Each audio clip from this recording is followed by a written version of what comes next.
pinaliwanag ni Attorney Lyman Manzanares, Legal Counsel ng One Cooperative Insurance of the Philippines, ang kahalagahan ng paggamit ng naangkop na domain sa pagkakaroon ng website.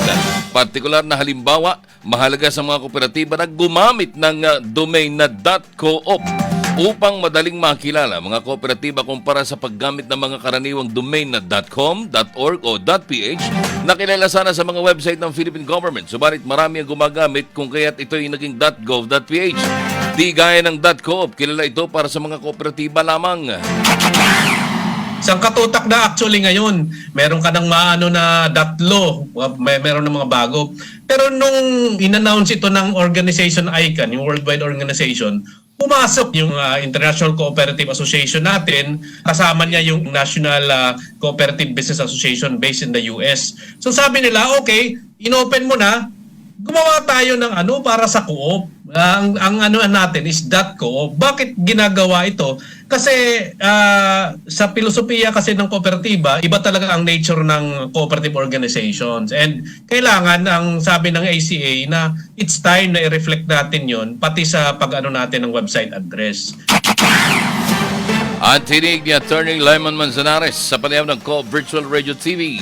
Paniwanag ni Manzanares, may isang issue ang paggamit ng .coop na kadalasang nagiging dahilan upang magdalawang isip ang mga gagamit nito. Anya, medyo may kamahalan nito kumpara sa mga o sa iba, subalit ito naman ay dahil nakalaan lamang talaga ito para sa mga kooperatiba.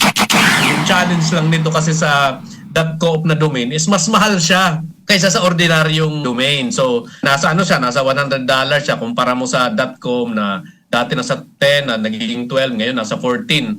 So, mas mahal siya. Pero bakit siya mas mahal? Kasi talagang nakafocus lang siya sa .coop at sa mga kooperatiba. At saka hindi siya basta-basta mare-register. Kailangan ka talagang magsabit ng mga requirements, etc. etc. So, yung ginawa naman namin ito, Manong Jerry Samudio, nung nagsisimula yung pinoform yung COOP.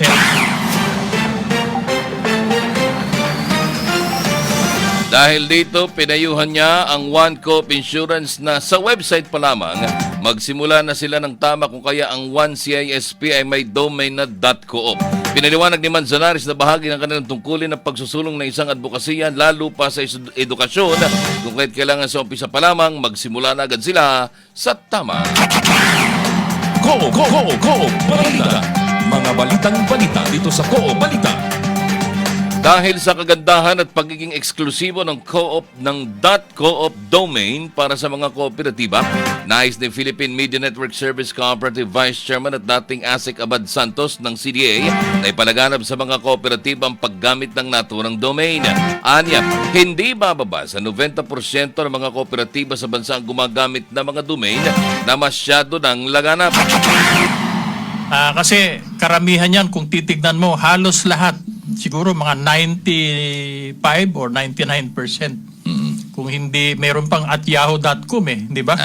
Sa email address. Yung mga email na yan, karamihan kasi natin gmail.com. Saka Yahoo.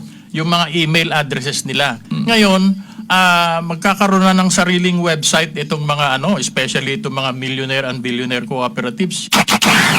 Naniniwala si Vice Chairman Santos na maging sahanay ng mga billionaire cooperatives, marami pa sa mga itong hindi pa gumagamit ng .coop domain. Napakagandang opportunity ito, no? Through this Coop Radio ay ipalaganap natin na itong .coop na Coop Register.